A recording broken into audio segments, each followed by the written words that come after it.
Donald Trump generally hates giving specifics about what he would do as president, but there is a topic that he's not shy about speaking his mind on, and that's torture. He's previously said that torture works. He said that, leaving out citations to any actual evidence that it works. He simply has accepted that it works and would continue the policy if he were president. He also says that he will allow techniques a hell of a lot worse than waterboarding and use them regardless of effectiveness on terrorist organizations like ISIS because they deserve it. Because that is what torture is for. It's to stick it to them because they deserve it.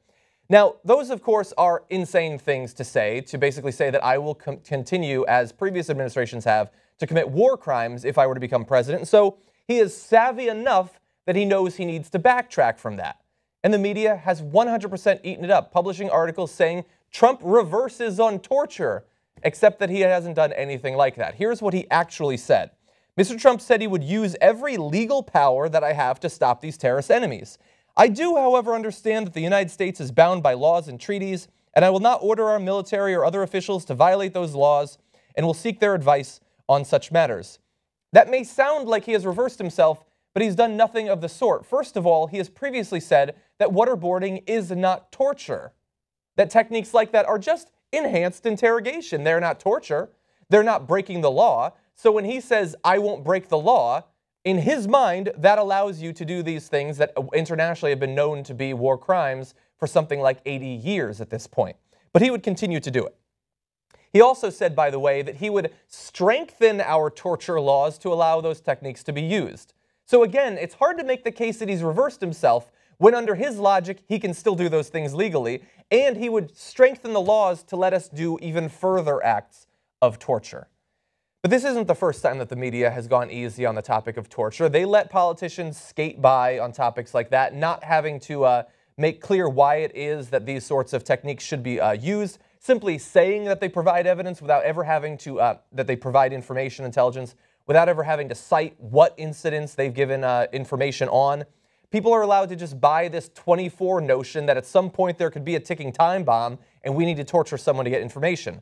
When people who have actually been tortured, like John McCain, have made clear that when you're being tortured, you simply tell the person what you think they want you to hear.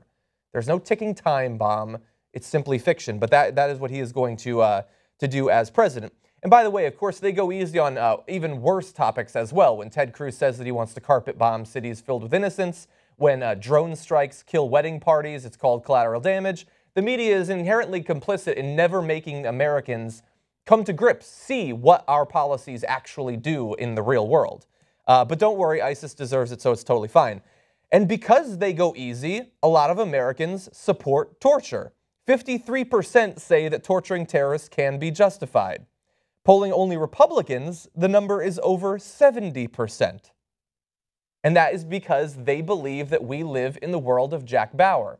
Because politicians act as if that's the world we live in, and the media doesn't call them on their bullshit. But there is another reason that so many Americans support torture. One reason behind these large numbers can be gathered from psychological studies in which individuals support the use of torture when the subject is categorized as a terrorist, regardless of its intelligence value.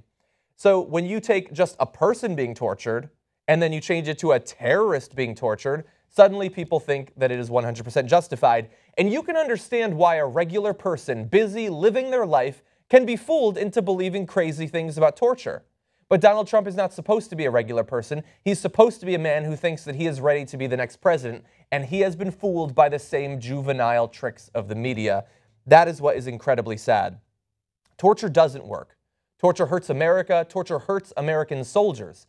It's difficult to make the case that other countries shouldn't be able to torture our captives when they're captives in those countries, when we do it to other countries as well. And more importantly, torture makes it impossible for us to pitch ourselves as the country that the rest of the world is supposed to look up to and admire. No one should support torture, and unfortunately, Donald Trump still does. And that's my final judgment.